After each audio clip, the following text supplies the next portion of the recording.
नमस्कार मित्रों, आज हम बात करेंगे। हमारी एक धातु का नाम है तांबा।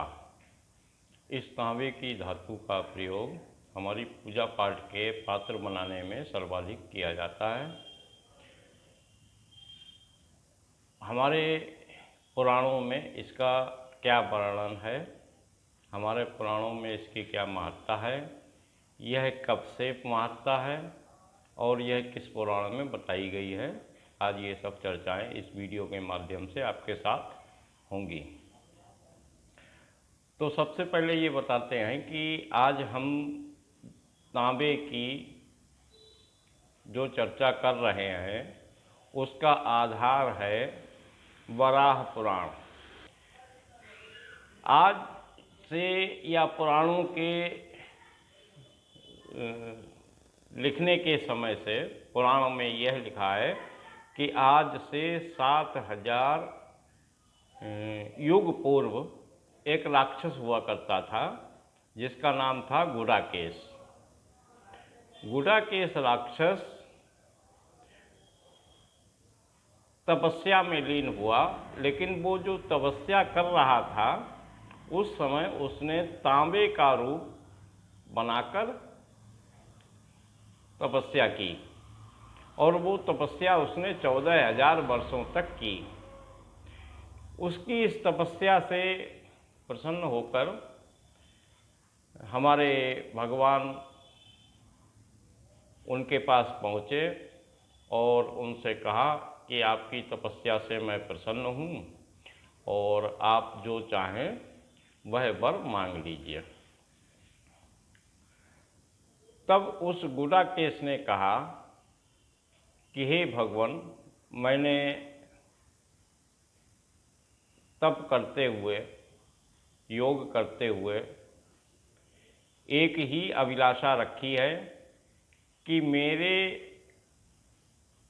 समाप्ति के पश्चात, मेरे जीवन के अंत के पश्चात मेरे शरीर से जो धातुएं उत्पन्न हों, जो तांबा उत्पन्न हो, उससे आपकी पूजा अर्चना में सामग्रियों में सम्मिलित की जाए।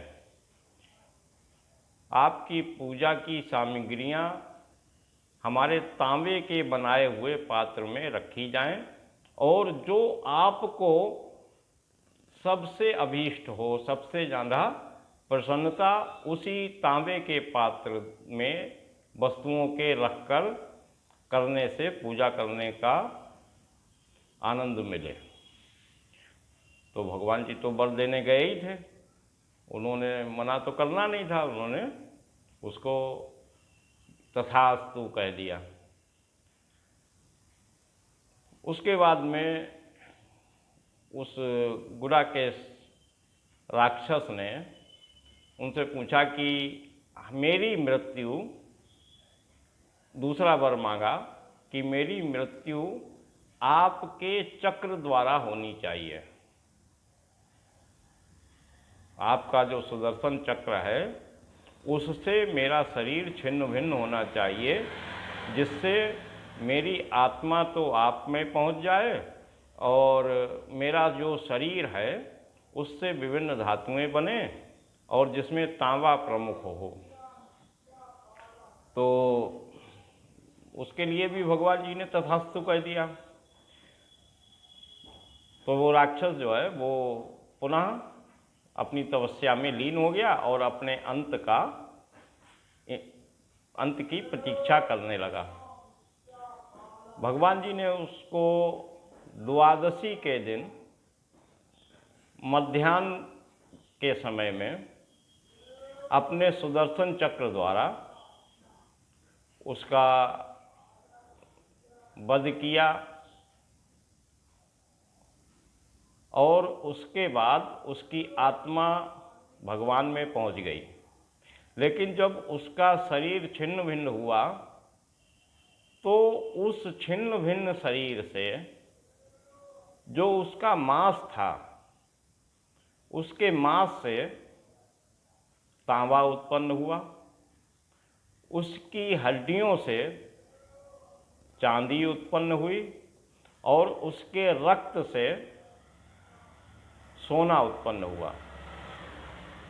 और इसी भांति अन्य धातुएं भी अन्य अन्य भागों से उत्पन्न हुई, जैसे कांसा है, शीशा है, तो ये धातुएं भी उसी के द्वारा, उसी के शरीर के अवयवों से उत्पन्न हुई। और उसके बाद भगवान की पूजा में जो पात्र प्रयोग में लाए जाते हैं, उसमें भगवान को जो सबसे ज़्यादा पवित्र लगता है, सबसे ज़्यादा भगवान को प्रसन्नता देता है, भगवान को सबसे ज़्यादा खुशी मिलती है, भगवान सबसे ज़्यादा पसंद करते हैं, वह पात्र तांबे के लोगों ने बनाने इस कथा के माध्यम से जाना और उसको प्रारंभ किया। तो तांबे का प्रयोग हमारे यहाँ पूजा में सबसे ज़्यादा किया जाता है। अब ये कथा पुराण में है और ये कथा पुराणों में हजारों सालों से है, लेकिन तांबे के गुण जो हैं वो हमें अभी कुछ वर्षों पहले ही पता लगे। उससे पहले जब तांबे की खोज भी नहीं हुई होगी, जब तांबा प्रयोग में भी नहीं आता होगा, तब भी यह कथा तो रही है। तो तब लोग इसके बारे में क्या समझते होंगे? मैं ये बात इसलिए कह रहा हूँ कि जो चीज़ें आज उपलब्ध हैं उनके बारे में हम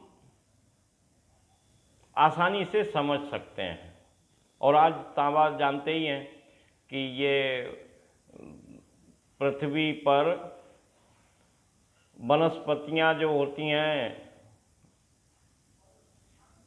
उनके, जैसे कोयला पैदा उत्पन्न होता है, वनस्पतियाँ नीचे दब गई और उसके ऊपर दबाव पड़ा और उसके ऊपर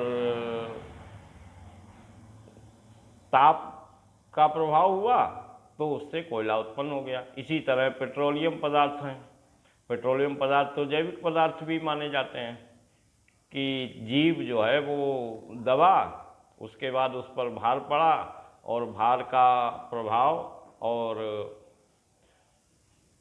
ताप का प्रभाव ने उसको पेट्रोलियम पदार्थ में बदल दिया। लेकिन ये कहानी उस समय की है जब ये चीज़ें पता ही नहीं थी। तो हमारे बुजुर्गों का सबसे पहले तो मैं आभारी हूँ कि उन्होंने ना समझते हुए भी इन सब चीज़ों को संकलित रखा, लिखा, लिखवाया और सुरक्षित रखा। तांबे की बात आज हम समझ सकते हैं। इसी तरह हमारे पुराणों में, मैं ये कथा इसलिए सुना रहा हूँ, मैं कोई तांबे का प्रचार नहीं कर रहा हूँ, मैं ये कथा इसलिए सुना रहा हूँ, मेरा उद्देश्य यह है कि आज हम तांबे के सभी गुण जानते हैं, तांबे को प्रयोग में लाते हैं और ये जानते हैं कि तांबा अशुद्धियों को दूर करता है और शुद्धियों को भी समाप्त करता है। ये एक बात आज मैं आपको और बता दूं, तांबा जो है वो किसी भी प्रकार की, क्योंकि वह राक्षस था, मेरा विषय तो अलग दृष्टिकोण रहता ना, कि यदि वह राक्षस था तो राक्षस के प्रवृत्ति के गुण जो हैं वो इसमें भी मिलेंगे। इसीलिए आपने देखा होगा कि शुक्राणुओं को नष्ट करने की अद्भुत क्षमता तांबे में होती है।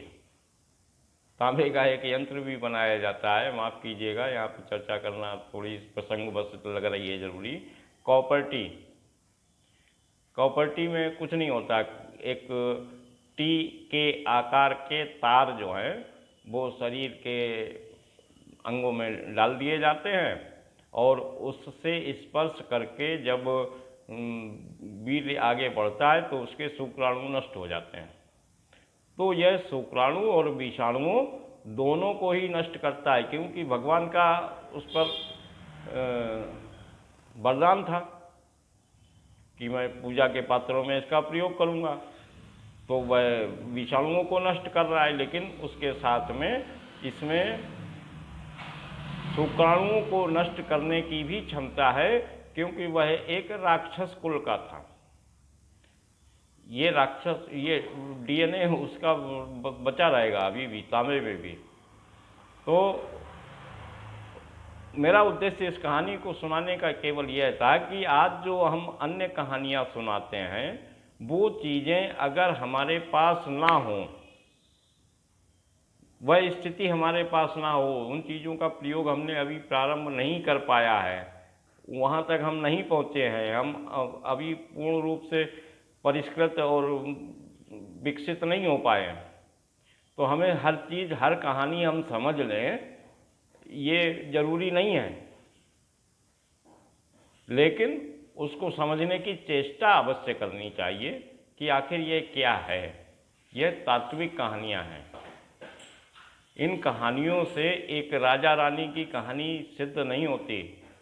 ये तात्विक, हमारी सृष्टि किस प्रकार चल रही है, किस प्रकार उत्पन्न हुई, इस सृष्टि के विभिन्न भागों का किस प्रकार निर्माण हुआ, किस प्रकार इसका संचालन होता है, किस प्रकार कुछ चीज़ें बनती हैं, कुछ चीज़ें समाप्त होती हैं, उनका प्रभाव क्या पड़ता है, अन्य चीज़ों पर प्रभाव क्या पड़ता है, यह सब इन कहानियों के माध्यम से हमें बहुत पहले सब कुछ बता दिया गया। विज्ञान जितना आगे बढ़ता जाएगा, विज्ञान का एक ही काम है मेरी दृष्टि में, जो मैं समझता हूँ, विज्ञान का एक ही काम है कि वह हमारे ग्रंथों को प्रमाणित करने के लिए पर्याप्त साक्ष्य उपलब्ध करवाए, और कुछ नहीं। वस्तुएं नई नई आती रहेंगी, नई नई चेतनाएं होंगी, विज्ञान कोई खोज नहीं करता। किसी भी व्यक्ति के मस्तिष्क में पहले से स्थापित ज्ञान प्रकृति द्वारा डाल दिया जाता है, और वह उस वस्तु, उस नई तकनीक का आविष्कारक हो जाता है। इसके लिए कहीं भी कोई शैक्षणिक योग्यता की आवश्यकता नहीं होती, किसी भी प्रकार के संगठन की भी आवश्यकता नहीं होती, और किसी प्रकार के साधन भी उसके पास ना हो, तब भी वह बड़ी से बड़ी खोज कर सकता है। किसी भगवान का अद्भुत प्रताप है, हमने जो कहानियों में समझा, किसी भी व्यक्ति द्वारा कोई भी काम करवाना उन प्रकृति के नियमों के लिए बाधक नहीं बनता। वर्तमान समय में हमारी विज्ञान जो है वो बंधक बना ली गई है संस्थाओं द्वारा, और इस बंधक बनाने का कारण है व्यवसायीकरण। व्यवसायीकरण जब ज़्यादा बढ़ता जाएगा, उतनी ही खोजों की कमी होती जाएगी। तो तांबे के बारे में, तांबा जल के साथ कोई क्रिया नहीं करता। जल उसमें भर के रख दीजिए तो जल जो है वो अन्य वस्तुओं से मिलकर क्रिया करता है। अच्छा, एक बात तांबे की और भी है, तांबा वायु के साथ क्रिया तो करता है, लेकिन वायु जो है ऑक्सीजन तांबे के साथ क्रिया करके उसमें जंग नहीं लगा पाती। तांबा वायु जो ऑक्सीजन जो है, ऑक्साइड तो होती है, लेकिन ऑक्साइड में उसको नष्ट नहीं कर पाती है, बल्कि उसको और मजबूत करती है। उसके ऊपर एक परत लग जाती है तांबे के ऊपर, जो उसको संरक्षित और करने लगती है। तो ये तांबे की कहानी हमारे पुराणों में है। और एक निवेदन और करना चाहूँगा कि जो व्यक्ति किसी शारीरिक लाभ के लिए तांबे के पात्र में पानी पीते हैं, उनको इससे बचना चाहिए, क्योंकि तांबा जो है वह हानिकारक और लाभकारक दोनों चीज़ों को, दोनों तत्वों को नष्ट करता है। बहुत बहुत धन्यवाद, आपका आभार। यदि आपको पसंद आई हो और इसी तरीके की हमारी अन्य वीडियो जानना चाहें तो सब्सक्राइब कर लें, लाइक कर दें, कमेंट कर दें। बहुत बहुत धन्यवाद, नमस्कार।